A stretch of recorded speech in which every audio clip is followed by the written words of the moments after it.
முருகன் பக்தர்கள் அனைவருக்கும் அன்பு வணக்கங்கள். என் அன்பு குழந்தையே, உன்னுடைய வாழ்க்கையில் மிக முக்கியமான ஒன்று நடக்கப் போகின்றது. உன்னை கஷ்டப்படுத்திய ஒரு நபருக்கு மரண அழைப்பு இப்பொழுது வந்துவிட்டது. இதை கேட்காமல் மட்டும் சென்று விடாதே தங்கமே. நீ அந்த நபரால் எவ்வளவு கஷ்டப்பட்டு கொண்டிருந்தாய் என்று எனக்கு நன்றாகவே தெரியும். அதனால் என் பிள்ளையின் கஷ்டத்தை பார்த்து என்னால் இருக்க முடியவில்லை என்பதற்காகவே இந்த தண்டனையை நான் அவருக்கு கொடுத்து விட்டேன் தங்கமே. என்னை மன்னித்து விடு.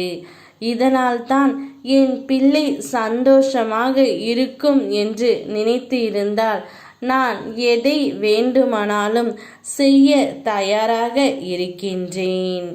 உன்னுடைய கவலைகள் அனைத்துமே என்னுடைய காலடியில் நீ வைத்துவிடு. அனைத்தையும் உன் அப்பா நான் பார்த்து கொள்கின்றேன். உன்னை சுற்றி உள்ளவர்களும் உன்னை புறம் தள்ளி பேசியவர்களும் உன்னை பார்த்து வியக்கும் வண்ணம் வாழ்க்கையில் நான் உயர்த்தப் போகின்றேன். உன்னை விட்டு விலகியவர்களை மட்டும் நீ நினைத்து விடாதே ஒரு நாளும். ஏனென்றால் நீ இழந்தது ஒரு பொய்யான உண்மை, ஆனால் அவர்கள் இழந்தது உண்மையான உன்னை. எனவே அவர்களை நினைத்து எல்லாம் நீ வருத்தப்படாதே தங்கமே. நான் விரைவில் உன்னிடமே வரப்போகின்றேன்.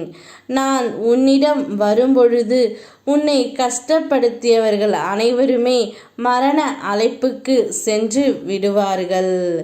நான் வருவார்போது உனக்கு தடுப்பார் யாருமின்றி உன் விருப்பங்கள் யாவும் நிறைவேறி நீ மகிழ்ச்சியில் திகழ்வாய். அந்த நாள் மிக மிக அருகில் வந்தது என்பதை நீ உணர்ந்து கொள். இன்று உனக்கு இன்ப அதிர்ச்சி ஒன்று காத்து கொண்டு இருக்கின்றது. கூடிய விரைவில் ஒரு நல்ல செய்தியை நீ கேட்பாய். உன்னை பாதுகாத்து கரை சேர்ப்பது எனது பொறுப்பு. யாம் இருக்க பயமேன். ஓம் முருகா.